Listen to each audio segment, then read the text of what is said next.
Hey guys, it's Erik and Tianna, and welcome to an outdoor edition of Table. That's right. I took a little bit of time off to come up to my parents' farm up here, and we thought it's fall, and this would be a good time to do some fall harvest picking. But not just like general farming stuff. There are a lot of produce and fruits that you can pick just around Ontario that grow naturally. For instance, we're going to be dealing with apples.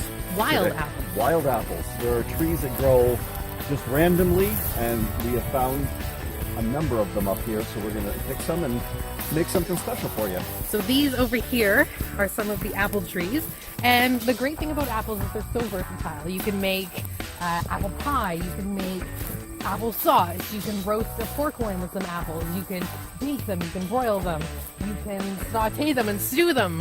But what we're going to do today is we're going to steal Erik's mother's recipe. That's right, and her kitchen. And her kitchen, and her apples, and we're going to make apple crumble.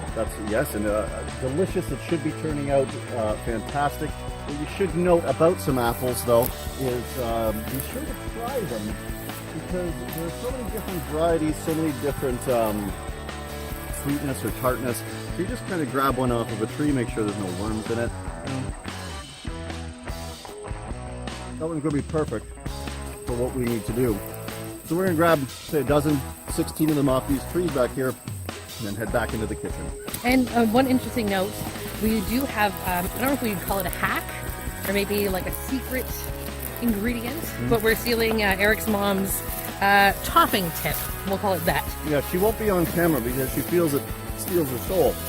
So she's just going to be advising us from off camera. So let's head into the kitchen and we'll make some apple crisp. So we're back from the field. We have our apples already cored and peeled. The rest of our ingredients are up here, and Tianna's going to walk you through them. So we've got our apples in some lemon juice, we've got cinnamon, we've got some more lemon juice, brown sugar, flour, we've got quick oats, and we've also got some granola cereal, and we've got some butter. Now for the full measurements, they are in the description box. That's right, and the lemon juice actually, if you didn't know with apples because they turn brown, if you just, as you're cutting them and peeling them, toss them in the lemon juice, it'll keep them fresher just a little bit longer until you can get everything mixed together, which we're going to do right now. Right? Yes. Alright, so we have a big bowl of apples here. This was about 16 fair-sized apples that we picked off a tree about this big. Probably a little smaller than you would find in a grocery store, but natural out there, you know, wild apples are going to be smaller. So we're going to take about half of our cinnamon here, which is a teaspoon of cinnamon divided in two. And we're just going to sprinkle this over top, give some flavor. That's about half there. We're going to combine our brown sugar into here. In one solid lump. And the lemon juice. It's about a tablespoon. Is about a tablespoon, so we're just going to swirl that around. And then really, it's quite simple. This is a great dessert for fall. And if you just want to mix them around. Now this may look like a lot of apples. What we're going to do is we're going to put them into 4 of these ramekins over here. And you say, Erik, Jesus, that's a lot. That's a lot of apples. Well, it's not, because apples are going to... they're going to get a little mushier as they bake, so... There's a lot of water in apples and they'll condense down. Is that what you're trying to say? That's, well, if you wanted it in English, then yeah, I guess so.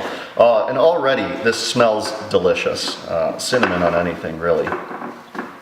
Smells great. Oh, this is like soup. I guess you wouldn't put soup. Yeah, probably not. So if you didn't have wild apples, Erik, yeah, what could you use?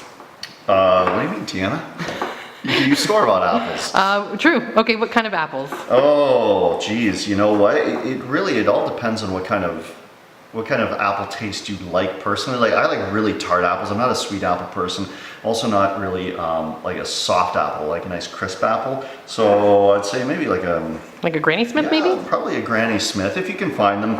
You know, Ontario is awesome for apples, especially up in this part of Ontario. Like I said, we're just north of Durham right now, and there's a ton of apple stuff around here. If you go towards like Meaford, I believe Meaford is the apple capital of Ontario, and they have a ton of orchards up there. You can get all different varieties, but really, you can find apple trees anywhere, probably even maybe in your own backyard, you never know.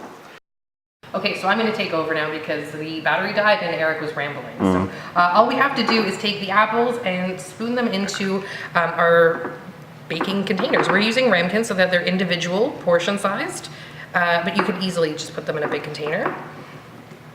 And again, as we talked about moments ago, apples are going to shrink down a little bit. So don't be afraid to overfill it a little bit because they will cook down and create their own kind of syrup sauce. So we'll fill all these up, put them on the baking tray, and then we'll be back when we make our topping. Very excited, I'm allowed back on camera now, and I'm going to be making the topping that's going to go over these bad boys over here, which look and smell awesome.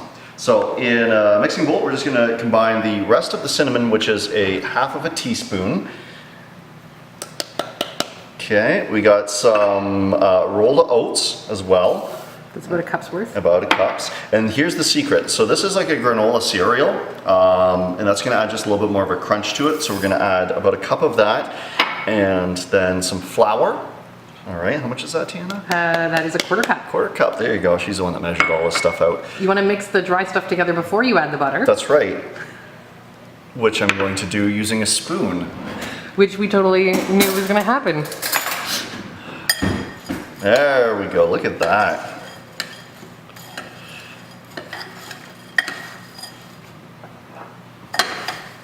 Okay. We're professionals. Y'all sure are.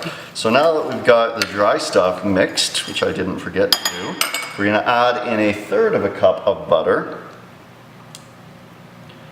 And then we're just gonna combine. Let's get all that butter in there because the cow did all the work and you wanna make sure that it all goes in there. It's getting weird again. So you just wanna kind of mash it up until it looks kind of like, if you make pie dough, then you'll recognize what it looks like, but it's kind of crumbly, almost like breadcrumbs. Yes. You'll know it when you see it.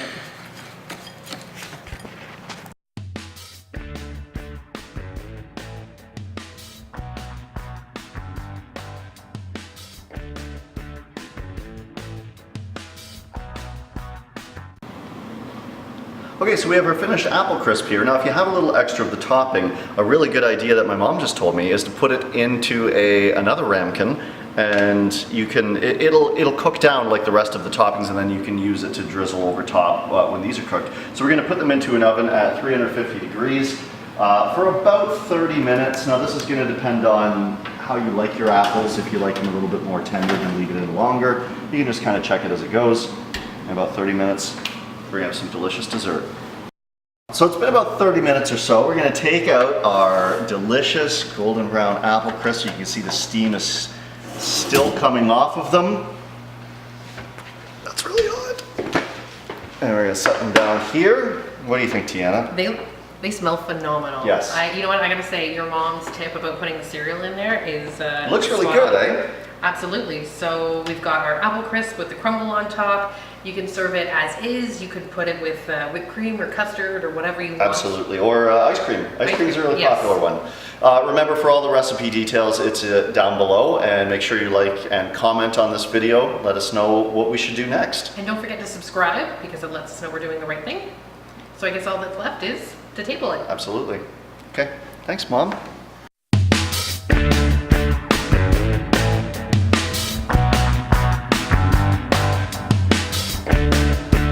Okay, so now it's filming. Perfect. Okay, so I'm gonna count down and we're gonna talk, all right? So you're gonna have to be quiet or you're gonna be in the film. Okay. Purse lips. All right, you ready? 3, 2, 1.